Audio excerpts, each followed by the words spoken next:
और महाराज क्या हाल चाल है?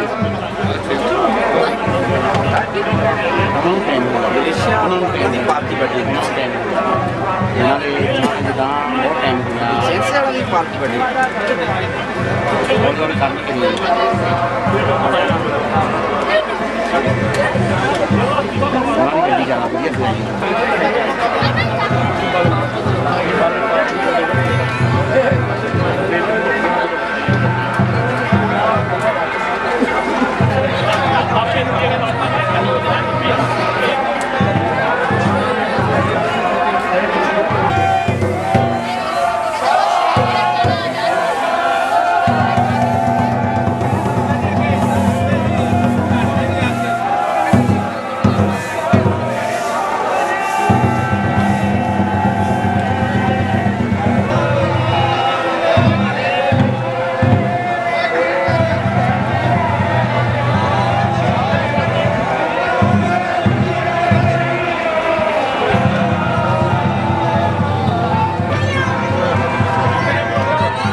श्री गुरु ग्रंथ साहिब जी महाराज को मत्था टेक लो भाई।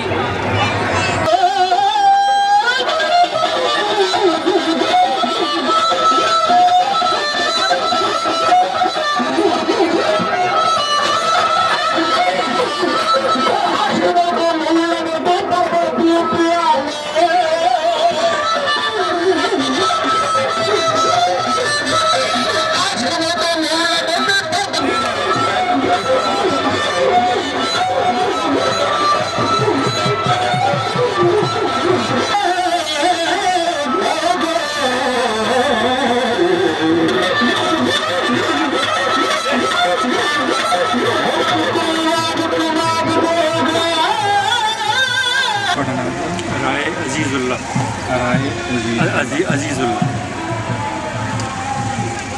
वाहे खालसा वाहिगुरू जी की फतेह। हुण तुहाडे सामने दुनिया भर जिहड़ा सारी यात्रा की है जी अपने श्री गुरु गोबिंद सिंह जी सच्चे पातशाही जी हथ शो गंगा सागर जो कि साडे कोल उन्हां दी पीढ़ी दर पीढ़ी चले आंदे साडे राय साहब साडे कोल विराजमान हैं। असीं इन्हां नाल गलबात कर रहे हैं। सर जी पहला तो तुसीं अपना शुभ नाम दसो जी भी किद्दां। मेरा नाम जी राय अजीजुल्ला खान है। मेरी राय कल्ला जी तो 9वीं पीढ़ी है। गुरु इस वेले जदों गुरु साहब जिन्हां ने सेवा की सी साडे बुजुर्गां ने, हाँ जी, उन्हां दा नाम राय कल्ला सी। मेरी 9वीं पीढ़ी है इस वेले। तुहाडी 9वीं पीढ़ी चल रही है। ये किस विषय ते तुहानूं दित्ती गई जी? कि गुरु गोबिंद सिंह जी ने गिफ्ट तौर ते तुहानूं दित्ती है? ये जी उन्हां दी पवित्र बख्शिश है जिहड़ी कि उन्होंने निशानी के तौर पर एक तोहफा उस बहुत ही मुश्किल टाइम पर जी राय कल्ला जी ने सेवा उन्होंने की सी उस तो खुश होकर बख्शे। ये 1705 में जदों गुरु गोबिंद सिंह जी की जिंदगी का सब तो औखा टाइम सी आनंदपुर साहब का किला छड्डिया उन्होंने। माता गुजरी जी और छोटे साहबजादे सरसा नदी से बिछड़ गए और फिर चमकौर की गढ़ी में बाबा अजीत ते जुझार सिंह जी ने अपन शहीदियाँ पाइयां अपने धर्म तो जाना वारियां। उस वेले इन्ना औखा समा सी पत्ता पत्ता गुरु साहब का और उन्होंने परिवार का संगियां साथियों का वैरी होया तो माछीवाड़े के जंगलों चो गुरु साहब को सफ़र करना पिया। अगे माछीवाड़े चों दो मुसलमानों ने नबी खान ते गनी खान ने उन्होंने एक मुसलमान उछदे पीर के रूप में उस इलाके चों बाहर कढ़िया तो गुरु साहब खैर खरीदने लगे चले जान क्योंकि हर पासों उस इलाके एहलकारां ने सरकारी एहलकारां ने घेरिया होया सी। अगे फिर ऐसा भी एक जगह आई जिसका नाम हेरा पिंड है। उत्थे दे भंगाणी के युद्ध में बड़ी दलेरी ने साथ देने वाले महंत कृपाल दास उन्होंने डेरे ते पहुँचे तो उत्थे दे डेरेदारां उन्होंने सेवादार सी उन्होंने भी डर गए सी, हथ जोड़ दिते सी, गुरु साहब नूं अगे जाण नूं कहता सी। इन्ना भैड़ा भयानक समा सी, इन्ना डर सी गौरमेंट का। लेकिन अगे जदों आए एक रायकोट रियासत सी मेरे बुजुर्गों की राय कल्ला जी की 1360 पिंडां की मुसलमानों की रियासत सी। ये जदों गुरु साहब तशरीफ ले आए तो रायकोट शहर तो बाहर उन्होंने मझां चारदा होया नूरा माही मिलिया। वो राय कल्ला जी का नौकर से वो नूरे माही को गुरु गोबिंद सिंह जी ने जल मंगिया ਤੇ ਜਦੋਂ ਨੂਰੇ ਨੇ ਕਿਹਾ ਜੀ ਕਿ ਇੱਥੇ ਜਲ ਹੈ ਨਹੀਂ ਕਿਤੇ ਵੀ, ਹਾਂਜੀ। ਤੇ ਫਿਰ ਕਹਿਣ ਲੱਗੇ ਕਿ ਸਾਨੂੰ ਦੁੱਧ ਛਕਾ ਦਿਓ। ਫਿਰ ਜਦੋਂ ਨੂਰੇ ਨੇ ਕਿਹਾ ਜੀ ਕਿ ਮੈਂ ਮੱਝਾਂ ਚੋ ਕੇ ਆਇਆ ਤੇ ਬਾਹਰ ਚਾੜਦਾ ਫਿਰਦਾ ਵੀ ਝੋਟੀਆਂ, ਇਹਨਾਂ ਚੋਂ ਕਿਸੇ ਨੇ ਵੀ ਮੱਝਾਂ ਝੋਟੀਆਂ ਨੇ ਦੁੱਧ ਨਹੀਂ ਦੇਣਾ। ਤੇ ਗੁਰੂ ਸਾਹਿਬ ਕਹਿਣ ਲੱਗੇ ਕਿ ਤੂੰ ਰੱਬ ਦਾ ਨਾਮ ਲੈ ਕੇ ਇਹਨਾਂ ਨੂੰ ਕਿਸੇ ਨੂੰ ਵੀ ਥਾਪੀ ਦੇ। ਠੀਕ ਹੈ। ਤੇ ਨੂਰਾ ਉਹਨਾਂ ਦੀ ਗੱਲ ਸੁਣ ਕੇ ਹੈਰਾਨ ਹੋਇਆ, ਕਹਿਣ ਲੱਗਾ ਜੀ ਕਿ ਬਰਤਨ ਹੈ ਨਹੀਂ ਮੇਰੇ ਕੋਲ। ਕੀ ਬਾਤ ਹੈ। ਇਹ ਗੰਗਾ ਸਾਗਰ ਜਿਹੜਾ ਗੁਰੂ ਸਾਹਿਬ ਦੇ ਕੋਲ ਸੀ, ਜਦੋਂ ਰਾਏਕੋਟ ਰਿਆਸਤ ਵਿੱਚ ਪਹੁੰਚੇ, ਹਾਂਜੀ। ਇਹ ਉਹਨਾਂ ਨੇ ਗੁਰੇਵਾਲ ਨੂੰ ਵਧਾਇਆ ਕਿ ਤੂੰ ਰੱਬ ਦਾ ਨਾਮ ਲੈ ਕੇ ਥਾਪੀ ਦੇ ਤੇ ਇਹਦੇ ਵਿੱਚ ਚੋ। ਨੂਰੇ ਨੇ ਗੁਰੂ ਸਾਹਿਬ ਦਾ ਹੁਕਮ ਮੰਨਦਿਆਂ ਹੋਇਆ ਇੱਕ ਝੋਟੀ ਨੂੰ ਥਾਪੀ ਦਿੱਤੀ, ਉਹਨੇ ਦੁੱਧ ਲਾ ਲਿਆ। ਇਸ ਗੰਗਾ ਸਾਗਰ ਵਿੱਚ ਆਪਣਾ ਨੂਰੇ ਨੇ ਚੋ ਕੇ ਗੁਰੂ ਸਾਹਿਬ ਨੂੰ ਛਕਾਇਆ। ਠੀਕ ਹੈ। ਤੇ ਫਿਰ ਦੌੜਿਆ ਗਿਆ ਮਾਲਕ ਆਪਣੇ ਰਾਏਕੱਲਾ ਜੀ ਨੂੰ ਸ਼ਹਿਰ ਦੇ ਵਿੱਚ ਦੱਸਣ, ਹਾਂਜੀ, ਕਿ ਕੋਈ ਰੱਬ ਦਾ ਪਿਆਰਾ ਬੰਦਾ ਇਸ ਧਰਤੀ ਤੇ ਆਇਆ ਤੇ ਤੁਸੀਂ ਉਹਨਾਂ ਨੂੰ ਮਿਲੋ। ਤੇ ਰਾਏਕੱਲਾ ਜੀ ਫਿਰ ਗੁਰੂ ਗੋਬਿੰਦ ਸਿੰਘ ਜੀ ਦੀ ਖਿਦਮਤ 'ਚ ਹਾਜ਼ਰ ਹੋਏ, ਉਹਨਾਂ ਨੂੰ ਪਛਾਣਿਆ ਔਰ ਬਹੁਤ ਹੀ ਸਤਿਕਾਰ ਨਾਲ ਉਹਨਾਂ ਨੂੰ ਸੇਵਾ ਪੁੱਛੀ। ਉਸ ਵੇਲੇ ਗੁਰੂ ਸਾਹਿਬ ਨੇ ਉਹਨਾਂ ਨੂੰ ਕਿਹਾ ਕਿ ਸਾਡੇ ਮਾਤਾ ਜੀ ਔਰ ਛੋਟੇ ਸਾਹਿਬਜ਼ਾਦੇ ਜਿਹੜੇ ਬੱਚੇ ਸੀ ਮਾਸੂਮ, ਉਹ ਰਾਜ ਵਿਛੜੇ ਸੀ, ਉਹਨਾਂ ਨੂੰ ਪਤਾ ਲੱਗਿਆ ਸੀ ਕਿ ਸਰਹੰਦ ਵੱਲ ਸ਼ਾਇਦ ਗਏ ਨੇ। ਉਹਨਾਂ ਨੇ ਕਿਹਾ ਕਿ ਕੋਈ ਬੰਦਾ ਭੇਜੋ, ਲੇਕਿਨ ਭਰੋਸੇ ਵਾਲਾ ਭੇਜਣਾ ਕਿ ਪੂਰੀ ਔਰ ਸਹੀ ਖਬਰ ਲਿਆਵੇ ਕਿ ਸਰਹੰਦ ਦੇ ਬੱਚੇ ਕਿੱਥੇ ਨੇ ਤੇ ਕੀ ਬੀਤੀ ਹੈ। ਉਹ ਫਿਰ ਨੂਰਾ ਮਾਹੀ ਰਾਏਕੱਲਾ ਜੀ ਨੇ ਭੇਜਿਆ ਸਰਹੰਦ। ਉਹਦੀ ਭੈਣ ਵੀ ਉੱਥੇ ਵਿਆਹੀ ਹੋਈ ਸੀ। ਨੂਰਾ ਜਦੋਂ ਸਰਹੰਦ ਤੋਂ ਵਾਪਸ ਲਿਆ ਤਾਂ ਉਹ ਗੁਰੂ ਸਾਹਿਬ ਦੀ ਲਾਈਫ ਦੀ ਸਭ ਤੋਂ ਦੁੱਖ ਭਰੀ ਔਰ ਦਰਦਨਾਕ ਖਬਰ ਸੀ ਉਹ ਕਿ ਛੋਟੇ ਸਾਹਿਬਜ਼ਾਦੇ ਬਾਬਾ ਜ਼ੋਰਾਵਰ ਸਿੰਘ ਜੀ ਔਰ ਫਤਿਹ ਸਿੰਘ ਜੀ 6 ਔਰ 8 ਸਾਲ ਦੀਆਂ ਉਮਰਾਂ ਉਹਨਾਂ ਦੀਆਂ, ਉਹਨਾਂ ਨੂੰ ਨੀਹਾਂ ਵਿੱਚ ਚਿਣ ਕੇ ਸ਼ਹੀਦ ਕਰ ਦਿੱਤਾ। ਔਰ ਮਾਤਾ ਗੁਜਰੀ ਜੀ ਵੀ ਅਕਾਲ ਚਲਾਣਾ ਕਰ ਗਏ। ਐਡਾ ਵੱਡਾ ਜ਼ੁਲਮ, ਜ਼ਿਆਦਤੀ ਔਰ ਬੇਇਨਸਾਫੀ ਹੋਈ ਸੀ ਜਿਹਦੀ ਮਿਸਾਲ ਲੱਭਣੀ ਔਖੀ ਹੋ ਜਾਂਦੀ ਹੈ। ਲੇਕਿਨ ਦੂਜੇ ਪਾਸੇ ਵੀ ਮੁਸਲਮਾਨ ਰਾਏਕੱਲਾ ਜੀ ਉਹਨਾਂ ਦੀ ਸੇਵਾ ਵਿੱਚ ਹਾਜ਼ਰ ਸੀ ਦਿਨ ਰਾਤ। ਉਹਨਾਂ ਦੀ ਸੇਵਾ ਤੋਂ ਇੱਕ ਪਾਸੇ ਐਡਾ ਵੱਡਾ ਜ਼ੁਲਮ, ਦੂਜੇ ਪਾਸੇ ਇੱਕ ਮੁਸਲਮਾਨ ਨੇ ਸੇਵਾ ਜਿਵੇਂ ਕੀਤੀ। ਔਰ ਮੈਂ ਕਹਿੰਦਾ ਉਹ ਐਡਾ ਨੇਕ ਕਦਮ ਚੁੱਕਿਆ ਉਹਨਾਂ ਨੇ ਜ਼ੁਲਮ ਔਰ ਬੇਇਨਸਾਫੀ ਦੇ ਖਿਲਾਫ, ਕਿ ਗੁਰੂ ਸਾਹਿਬ ਦੀ ਸੇਵਾ ਕਰਕੇ ਕਿ ਸਾਡਾ ਸਿਰ ਫਖਰ ਨਾ ਰਹਿੰਦੀ ਦੁਨੀਆ 'ਤੇ ਉੱਚਾ ਰਹੇਗਾ। ਬਿਲਕੁਲ। ਔਰ ਉਸ ਮੁਸਲਮਾਨ ਸੇਵਕ ਤੋਂ ਫਿਰ ਖੁਸ਼ ਹੋ ਕੇ ਜਿਨ੍ਹਾਂ ਨੇ ਆਪਣੀ ਜਾਨਾਂ ਵੀ ਤਲੀ 'ਤੇ ਰੱਖ ਦਿੱਤੀਆਂ। ਗੁਰੂ ਸਾਹਿਬ ਦੀ ਸੇਵਾ ਕਰਨਾ ਉਸ ਵੇਲੇ ਕਿਸੇ ਤਰ੍ਹਾਂ ਵੀ ਖਤਰੇ ਤੋਂ ਖਾਲੀ ਨਹੀਂ ਸੀ। ਉਸ ਤੋਂ ਖੁਸ਼ ਹੋ ਕੇ ਗੁਰੂ ਸਾਹਿਬ ਨੇ 3 ਚੀਜ਼ਾਂ ਬਖਸ਼ੀਆਂ ਰਾਏਕੱਲਾ ਜੀ ਨੂੰ। ਇੱਕ ਗੰਗਾ ਸਾਗਰ, ਹਾਂਜੀ, ਜਿਹੜਾ ਸਾਡੇ ਸਾਹਮਣੇ ਮੌਜੂਦ ਹੈ। ਠੀਕ ਹੈ। ਤੇ ਦੂਸਰਾ ਇੱਕ ਸ੍ਰੀ ਸਾਹਿਬ ਸੀ ਛੋਟੀ ਜਿਹੀ, ਇੱਕ ਰੇਲ ਸੀ ਲੱਕੜੀ ਦੀ ਪੋਥੀ ਧਰ ਕੇ ਪੜ੍ਹਨ ਵਾਲੀ। ਅਸੀਂ ਮੁਸਲਮਾਨ ਕੁਰਾਨ ਸ਼ਰੀਫ ਉਹਦੇ 'ਤੇ ਰੱਖ ਕੇ ਪੜ੍ਹਦੇ ਹਾਂ। ਠੀਕ। ਇਹ 3 ਚੀਜ਼ਾਂ ਬਖਸ਼ੀਆਂ ਸੀ। ਅੱਜ 2 ਵੀ ਹੈਗੀਆਂ ਜੀ ਤੁਹਾਡੇ ਕੋਲ ਹੀ ਉੱਥੇ ਘਰ? ਅੱਜ ਮੈਂ ਉਹਦਾ ਦੱਸਦਾ ਤੁਹਾਨੂੰ। ਉਹਦਾ ਇਹ ਹੈ ਹਿਸਟਰੀ ਕਿ ਜਿਹੜੀ ਸ੍ਰੀ ਸਾਹਿਬ ਸੀ 1854 ਵਿੱਚ 1854 ਵਿੱਚ ਅੰਗਰੇਜ਼ਾਂ ਨੇ ਆਪਣੀ ਹਕੂਮਤ ਦੇ ਜ਼ੋਰ 'ਤੇ ਸਾਡੇ ਬਜ਼ੁਰਗ ਕੋਲੋਂ ਲੈ ਲਈ, ਕਿਉਂਕਿ ਉਹਨਾਂ ਨੂੰ ਵੀ ਵਡਮੁੱਲੀਆਂ ਚੀਜ਼ਾਂ ਜਮ੍ਹਾਂ ਕਰਨ ਦਾ, ਇਕੱਠੀਆਂ ਕਰਨ ਦਾ ਬੜਾ ਸ਼ੌਕ ਸੀ। ਅੱਜ ਮਿਊਜ਼ੀਅਮ ਉਹਨਾਂ ਨੇ ਤੁਹਾਡੀਆਂ ਸਾਡੀਆਂ ਚੀਜ਼ਾਂ ਨਾਲ ਹੀ ਭਰੇ ਹੋਏ ਜੀ, ਇਹ 'ਚ ਕੋਈ ਸ਼ੱਕ ਨਹੀਂ। ਤੇ ਜਿਹੜੀ ਰੇਲ ਸੀ ਉਹ ਲੱਕੜੀ ਦਾ ਹੋਣ ਕਾਰਨ ਇੰਨੀ ਦੇਰ ਸੁਰੱਖਿਅਤ ਨਹੀਂ ਰਹੀ। ਲੇਕਿਨ ਅੱਲਾ ਦਾ ਸ਼ੁਕਰ ਹੈ ਕਿ ਗੁਰੂ ਸਾਹਿਬ ਦੀ ਜਿਹੜੀ ਕਰ ਕਮਲਾਂ ਦੀ ਸ਼ੋਭ ਪ੍ਰਾਪਤ ਗੰਗਾ ਸਾਗਰ ਹੈ, ਜਿਹੜੀ ਉਹਨਾਂ ਦੀ ਪਵਿੱਤਰ ਨਿਸ਼ਾਨੀ ਹੈ, ਇਹ ਰਾਏ ਫੈਮਿਲੀ ਨੇ 300 ਸਾਲ ਤੋਂ ਸੰਭਾਲੀ ਹੈ। ਇਹ ਬੜਾ ਹੀ ਆਨਰ ਹੈ ਮੇਰੇ ਲਈ ਅੱਲਾਹ ਤਾਲਾ ਦਾ, ਜਿੰਨਾ ਮੈਂ ਸ਼ੁਕਰ ਅਦਾ ਕਰਾਂ ਘੱਟ ਹੈ, ਕਿਉਂਕਿ ਜਦ ਤੱਕ ਕਿਸੇ ਚੀਜ਼ ਦਾ ਸਤਿਕਾਰ ਨਾ ਹੋਵੇ, ਪਿਆਰ ਨਾ ਹੋਵੇ, ਉਦੋਂ ਤੱਕ ਤੁਸੀਂ ਇੰਨਾ ਚਿਰ ਕੋਈ ਚੀਜ਼ ਸੰਭਾਲ ਨਹੀਂ ਸਕਦੇ। ਤੇ ਰੱਬ ਦੀ ਮਿਹਰਬਾਨੀ ਹੈ, ਮੇਰੀ 9ਵੀਂ ਪੀੜ੍ਹੀ ਹੈ। ਅਸੀਂ 250 ਸਾਲ ਰਾਏਕੋਟ ਜ਼ਿਲ੍ਹਾ ਲੁਧਿਆਣੇ ਵਿੱਚ ਰਹਿ ਕੇ ਰਾਏ ਫੈਮਿਲੀ ਅਸੀਂ 47 ਵਿੱਚ ਪਾਕਿਸਤਾਨ ਗਏ। ਠੀਕ ਹੈ। ਤੇ ਮੇਰੇ ਬਾਬਾ ਜੀ ਸੀ ਆਖਰੀ ਆਗੂ 47 'ਚ ਇੰਡੀਆ ਦੇ ਵਿੱਚ ਰਾਏਕੋਟ 'ਚ। ਉਹ ਹਰ ਸਾਲ ਸੰਗਤ ਆਉਂਦੀ ਹੁੰਦੀ ਸੀ ਜਨਵਰੀ ਦੇ ਮਹੀਨੇ। ਗੁਰਦੁਆਰਾ ਟਾਹਲੀਆਣਾ ਸਾਹਿਬ ਜਿਹੜਾ ਰਾਏਕੋਟ ਤੋਂ ਬਾਹਰ ਹੈ, ਇਹ ਉਹ ਸਥਾਨ ਹੈ ਜਿੱਥੇ ਗੁਰੂ ਸਾਹਿਬ ਦੇ ਚਰਨ ਪਏ ਸੀ ਮੁਬਾਰਕ, ਜਦੋਂ ਉਸ ਵੇਲੇ ਤੇ 1705 ਵਿੱਚ ਤਸ਼ਰੀਫ ਲਿਆਏ ਸੀ। ਉਹ ਉਸ ਗੁਰੂ ਘਰ ਤੋਂ ਸੰਗਤ ਹਰ ਸਾਲ ਸਾਡੀ ਹਵੇਲੀਆਂ ਤੱਕ ਜਲੂਸ ਦੀ ਸ਼ਕਲ 'ਚ ਆਉਂਦੀ ਸੀ, ਨਗਰ ਕੀਰਤਨ। ਤੇ ਗੰਗਾ ਸਾਗਰ ਦੇ ਹਰ ਸਾਲ ਦਰਸ਼ਨ ਮੇਰੇ ਬਾਬਾ ਜੀ ਖਾਨ ਬਹਾਦਰ ਰਾਏ ਨਾਇਤ ਖਾਨ ਕਰਾਉਂਦੇ ਸੀ। ਉੱਥੇ ਆਨਰਰੀ ਮੈਜਿਸਟ੍ਰੇਟ ਔਰ ਸਬ ਜੱਜ ਵੀ ਸੀਗੇ ਉਸ ਵੇਲੇ। ਇਹ ਸਿਲਸਿਲਾ ਫਿਰ ਖਤਮ ਹੋ ਗਿਆ 47 'ਚ। ਮੇਰੇ ਗ੍ਰੈਂਡਫਾਦਰ, ਮੇਰੇ ਬਾਬਾ ਜੀ ਔਰ ਮੇਰੇ ਫਾਦਰ ਪਾਕਿਸਤਾਨ ਚਲੇ ਗਏ। ਮੇਰੀ ਪੈਦਾਇਸ਼ ਉੱਧਰ ਪਾਕਿਸਤਾਨ ਦੀ ਹੈ। ਠੀਕ ਹੈ। ਰਾਏਕੋਟ ਸ਼ਹਿਰ ਵੀ 1648 ਵਿੱਚ ਸਾਡੇ ਇੱਕ ਬਜ਼ੁਰਗ ਰਾਏ ਅਹਿਮਦ ਨੇ ਵਸਾਇਆ ਸੀ।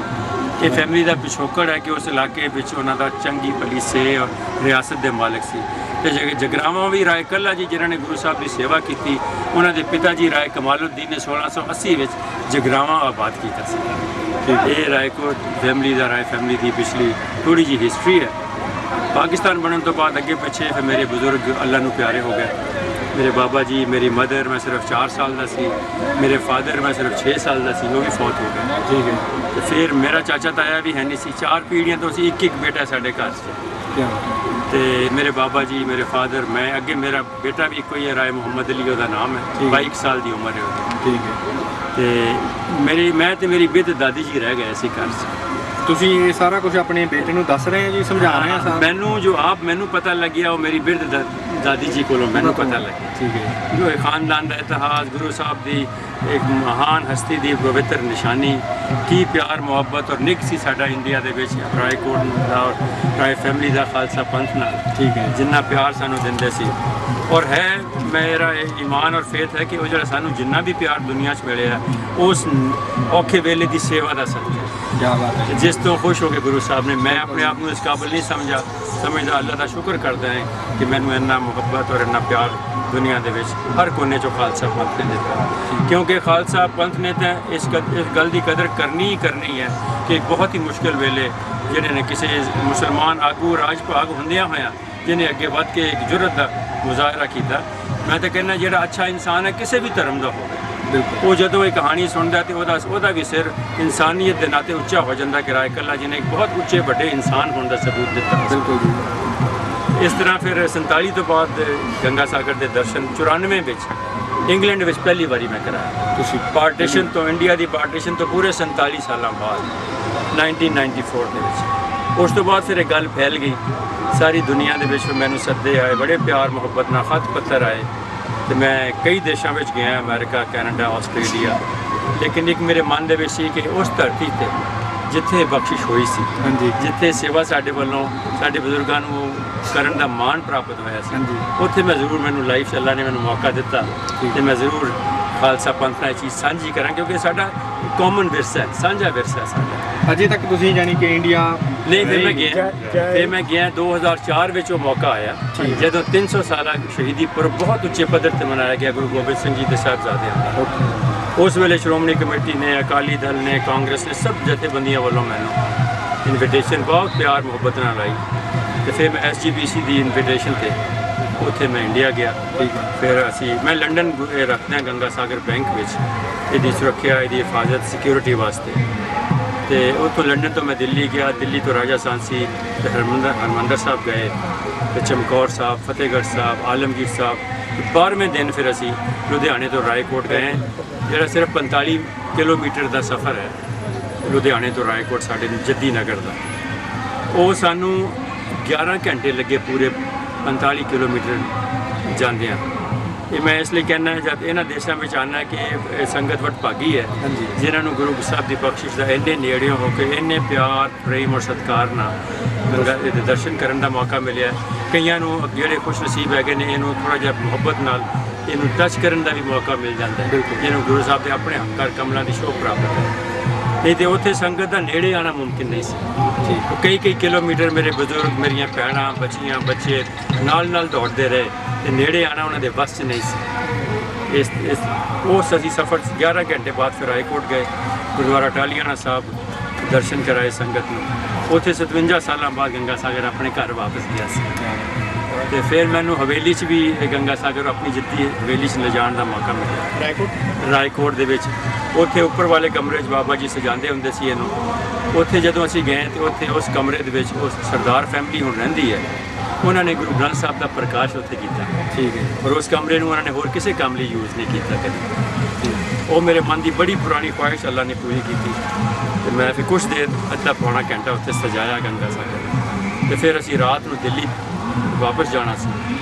ਅਗਲੇ ਦਿਨ ਮੇਰੀ ਲੰਡਨ ਦੀ ਫਲਾਈਟ ਸੀ, ਲੇਕਿਨ ਉਸ ਤੋਂ ਪਹਿਲੇ prime minister of India doctor Manmohan Singh ਔਰ ਧਰਮ ਪਤਨੀ ਨੇ ਗੰਗਾ ਸਾਗਰ ਦੇ ਦਰਸ਼ਨ ਕਰਨ ਦੀ ਉਹਨਾਂ ਨੇ ਰਿਕੁਐਸਟ ਕੀਤੀ ਸੀ ਸਾਨੂੰ। ਠੀਕ। ਮੈਂ ਜਦੋਂ ਉੱਥੇ ਗਿਆ, ਮੈਂ ਮੈਂਬਰ ਪਾਰਲੀਮੈਂਟ ਰਿਹਾ ਪਾਕਿਸਤਾਨ 'ਚ 5 ਸਾਲ।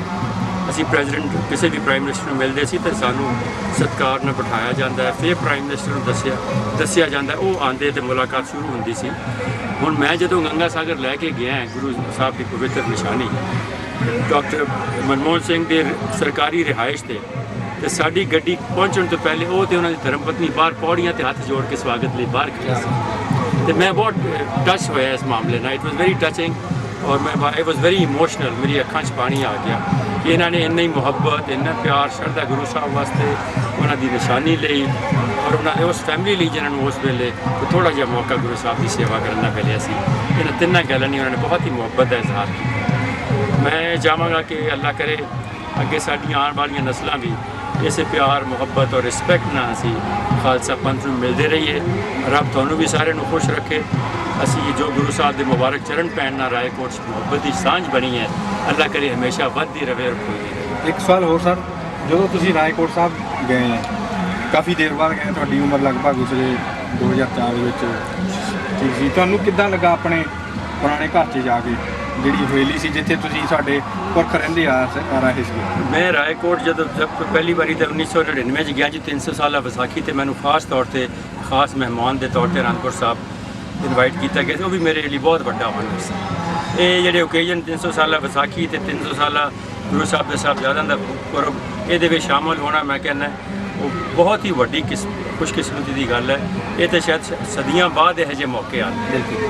ਤੇ ਪਹਿਲੀ ਵਾਰੀ ਮੈਂ 1999 'ਚ ਰਾਏਕੋਟ ਗਿਆ, ਜਿਹੜਾ ਦੱਸ ਕੇ ਗਿਆ ਕਿ ਮੈਂ ਆਉਣਾ, ਤੇ ਉਦੋਂ ਸ਼ਹਿਰ ਨੂੰ ਇੰਨਾ ਚਾਅ ਚੜ੍ਹਿਆ ਹੋਇਆ ਸੀ। ਇਹ ਮਠਿਆਈਆਂ ਵੰਡੀਆਂ, ਮੈਨੂੰ ਹਾਰਾਂ ਨਾਲ ਲੱਦ ਦਿੱਤਾ ਉਦੋਂ। ਤੇ ਸਿਰਫ ਆਪਣਾ ਕਿ ਜਿਵੇਂ ਆਪਣਾ ਬੱਚਾ ਵਿਛੜਿਆ ਹੋਇਆ ਆ ਜਾਂਦਾ, ਕਿਉਂਕਿ ਉਹ ਬਜ਼ੁਰਗਾਂ ਦੀ ਵਜ੍ਹਾ ਨਾਲ ਸੀ। ਉਹ ਬਜ਼ੁਰਗਾਂ ਦੀਆਂ ਚਾਰ ਗੱਲਾਂ ਬਜ਼ੁਰਗਾਂ ਦੇ ਭੈਣਾਂ ਭਰਾਵਾਂ ਦੇ ਮਨਾਂ ਦੇ ਵਿੱਚ ਵਸੀਆਂ ਹੋਈਆਂ ਸੀ, ਜਿਹਦੀ ਵਜ੍ਹਾ ਨਾਲ ਮੈਨੂੰ ਬਹੁਤ ਪਿਆਰ ਦਿੱਤਾ ਮੇਰੇ ਕੋਲੋਂ। ਬਲਕਿ ਉੱਥੇ ਪ੍ਰੈਸ ਨੂੰ ਗੱਲਾਂ ਦੇ ਜਵਾਬ ਦੇਣਾ ਮੁਸ਼ਕਿਲ ਹੋ ਗਿਆ। ਆਈ ਵਾਜ਼ ਸੋ ਇਮੋਸ਼ਨਲ, ਮੇਰੇ ਕੋਲੋਂ ਗੱਲ ਨਹੀਂ ਸੀ ਹੁੰਦੀ। ਤੇ ਮੈਂ ਇਹਨਾਂ ਅਲਫਾਜ਼ ਨਾਲ ਇਜਾਜ਼ਤ ਚਾਹਾਂਗਾ। ਅੱਲਾ ਕਰੇ ਇਸ ਪਿਆਰ ਮੁਹੱਬਤ ਨੂੰ ਅਸੀਂ ਔਰ ਆਉਣ ਵਾਲੀਆਂ ਨਸਲਾਂ ਇਹਨੂੰ ਵਧਾਉਂਦੇ ਰਹੀਏ, ਔਰ ਗੁਰੂ ਸਾਹਿਬ ਦੀ ਪਵਿੱਤਰ ਬਖਸ਼ਿਸ਼ ਨੂੰ ਇਸੇ ਤਰ੍ਹਾਂ ਸੰਭਾਲ ਕੇ ਰੱਖਣ ਦਾ ਸਾਨੂੰ ਅੱਲਾ ਮੀਆਂ ਤੌਫੀਕ ਅਤਾ ਕਰਦਾ ਹੈ। ਮਿਹਰਬਾਨੀ, ਸ਼ੁਕਰੀਆ ਜੀ, ਧੰਨਵਾਦ, ਥੈਂਕ ਯੂ। ਰਹਿ ਗਿਆ ਜੀ, ਜਿਹੜਾ ਇਹਨਾਂ ਦੇ ਵਿੱਚ ਗੰਗਾ ਸਾਗਰ ਦੇ ਵਿੱਚ ਮੋਰੀਆਂ ਆ, ਉਹਦੇ ਬਾਰੇ ਸਾਨੂੰ ਚਾਨਣਾ ਪਾਓ ਜੀ। ਕਹਿੰਦੇ ਰੇਤਾ ਪਾਓ ਤਾਂ ਨਿਕਲ ਜਾਂਦੀ ਆ ਪਾਣੀ, ਤੇ ਦੁੱਧ ਪਾਇਆ ਨਹੀਂ, ਉਹਦੇ ਬਾਰੇ ਜ਼ਰੂਰ ਦੱਸੋ ਜੀ। ਗੰਗਾ ਸਾਗਰ ਗੁਰੂ ਸਾਹਿਬ ਦੀ ਜਿਹੜੀ ਪਵਿੱਤਰ ਨਿਸ਼ਾਨੀ ਹੈ, ਇਹ ਜਦੋਂ ਦਾ ਗੁਰੂ ਸਾਹਿਬ ਦੇ ਕੋਲ ਸੀ ਇਸੇ ਤਰ੍ਹਾਂ ਹੀ ਬਣਿਆ ਹੋਇਆ ਹੈ। ਇਹਦੇ ਵਿੱਚ ਰੇਤ ਪਾਈਏ ਤੇ ਨਿਕਲ ਜਾਂਦੀ ਹੈ, ਤੇ ਦੁੱਧ ਜਲ ਜਦੋਂ ਇਹਦੇ 'ਚ ਪਾਈਏ ਉਹ ਟਿਕ ਜਾਂਦਾ ਹੈ। ਜਦੋਂ ਭਰਦੇ ਹੋਈਏ ਤੇ ਥੋੜ੍ਹੇ ਜਿਹੇ ਡ੍ਰੌਪਸ ਗਿਰਦੇ ਹੈ। ਤੇ ਲੇਕਿਨ ਸਾਡੇ ਲਈ, ਮੈਂ ਤੁਹਾਨੂੰ ਸਭ ਤੋਂ ਪਹਿਲੇ ਵੀ ਅਰਜ਼ ਕੀਤੀ ਸੀ ਕਿ ਰਾਏ ਫੈਮਿਲੀ ਲਈ ਇਹਦੀ ਸਭ ਤੋਂ ਵੱਡੀ ਗੱਲ ਹੈ ਗੁਰੂ ਸਾਹਿਬ ਦੀ ਸ਼ੋਅ ਪ੍ਰਾਪਤ ਹੈ। ਉਹ ਆਪਣੇ ਮੁਬਾਰਕ ਹੱਥਾਂ ਨਾਲ ਕੋਈ ਵੀ ਚੀਜ਼ ਬਖਸ਼ ਦਿੰਦੇ, ਭਾਵੇਂ ਆਮ ਸਾਦਾ ਪਿਆਲਾ ਮਿੱਟੀ ਦਾ ਹੁੰਦਾ, ਉਹਦਾ ਇੰਨਾ ਹੀ ਸਤਿਕਾਰ ਹੋਣਾ ਸੀ। ਲੇਕਿਨ 147 ਤੋਂ ਪਹਿਲੇ ਮੇਰੇ ਬਾਬਾ ਜੀ ਨੂੰ ਸੰਗਤ ਦੀ ਖੁਆਇਸ਼ ਹੁੰਦੀ ਸੀ ਕਿ ਜਿਸ ਵਸਤੂ ਨੂੰ ਗੁਰੂ ਸਾਹਿਬ ਦੇ ਆਪਣੇ ਹੱਥ ਲੱਗੇ, ਜਿਹਦੇ 'ਚ ਗੁਰੂ ਸਾਹਿਬ ਨੇ ਆਪ ਜਲ ਔਰ ਦੁੱਧ ਛਕਿਆ, ਇਹਦੇ 'ਚ ਪੂਰਾ ਪਾਣੀ ਪਾ ਕੇ ਕੱਢ ਕੇ ਵੰਡ ਦਿੱਤਾ ਜਾਵੇ। ਆਪਣੇ ਆਪ ਨੂੰ ਭਾਵੇਂ ਕਤਰਾ ਆਵੇ ਉਹ ਬਟਭਾਗੀ ਸਮਝਦੇ ਸੀ। ਤੇ ਮੇਰੇ ਬਾਬਾ ਜੀ ਇਹਦੇ 'ਚ ਪਾਣੀ ਪਾ ਕੇ ਕੱਢ ਕੇ ਵੰਡ ਦਿੰਦੇ ਹੁੰਦੇ ਸੀ। ਲੇਕਿਨ ਮੈਂ ਵੀ ਜਦੋਂ 94 ਵਿੱਚ ਦਰਸ਼ਨ ਕਰਾਉਣੇ ਸ਼ੁਰੂ ਕੀਤੇ ਤੇ ਕੁਝ ਅਰਸਾ ਮੈਂ ਇਹਦੇ ਵਿੱਚ ਜਲ ਪਾ ਕੇ ਸਿਰਫ ਸੰਗਤ ਦੀ ਇੱਛਾ ਨੂੰ ਵੰਡਣ ਵਾਸਤੇ ਇਹਦੇ 'ਚ ਜਲ ਪਾਇਆ। ਲੇਕਿਨ 2-2.5 ਸਾਲ ਤੋਂ ਹੁਣ ਮੈਨੂੰ ਜਿਹੜੇ ਐਂਟੀਕ ਸਪੈਸ਼ਲਿਸਟ ਹੈ, ਉਹਨਾਂ ਨੇ ਮੈਨੂੰ ਲੰਡਨ ਦੇ ਵਿੱਚ ਕਿਹਾ ਕਿ ਤੁਸੀਂ ਬੜੀ ਵੱਡੀ ਗੱਲ ਹੈ ਜਿਹੜਾ ਘਰ ਦੇ ਵਿੱਚ ਤੁਸੀਂ ਨਿੱਜੀ ਤੌਰ ਤੇ 300 ਸਾਲ ਚੀਜ਼ ਸੰਭਾਲੀ ਹੈ, ਇਹਨੂੰ ਜੇ ਆਉਣ ਵਾਲੀਆਂ ਨਸਲਾਂ ਲਈ ਅਸੀਂ ਸੰਭਾਲ ਕੇ ਰੱਖਣਾ ਹੈ ਤੇ ਇਹਦੇ ਵਿੱਚ ਕੋਈ ਵੀ ਚੀਜ਼ ਪਾਣੀ ਨਹੀਂ ਚਾਹੀਦੀ। ਕੀ ਬਾਤ। ਤੇ ਕਿਉਂਕਿ ਅਸੀਂ ਵਡਭਾਗੀ ਹਾਂ ਕਿ ਅੱਜ 300 ਸਾਲ ਬਾਅਦ ਇਹਦੇ ਦਰਸ਼ਨ ਕਰ ਰਹੇ ਹਾਂ। ਤੇ ਇਹਨੂੰ ਹੱਥ ਲਾਣਾ ਵੀ ਉਹ ਕਹਿੰਦੇ ਪਰਮਿਸ਼ਨ ਨਾ ਦਿਓ, ਸ਼ੀਸ਼ੇ ਦੇ ਕੇਸ 'ਚ ਰੱਖੋ। ਲੇਕਿਨ ਮੈਂ ਸ਼ਰਧਾ ਦੇਖ ਕੇ ਲੋਕਾਂ ਦੇ ਚਿਹਰਿਆਂ ਤੇ ਗੁਰੂ ਸਾਹਿਬ ਵਾਸਤੇ ਮੈਂ ਇਹਨਾਂ ਨੂੰ ਕਦੀ ਟੱਚ ਕਰਨ ਦੀ ਪਰਮਿਸ਼ਨ ਦੇ ਦਿੰਦਾ, ਪਰ ਹੁਣ ਮੈਂ ਇਹਦੇ ਵਿੱਚ ਪਾਉਂਦਾ ਕੁਛ। ਠੀਕ ਹੈ, ਮਿਹਰਬਾਨੀ।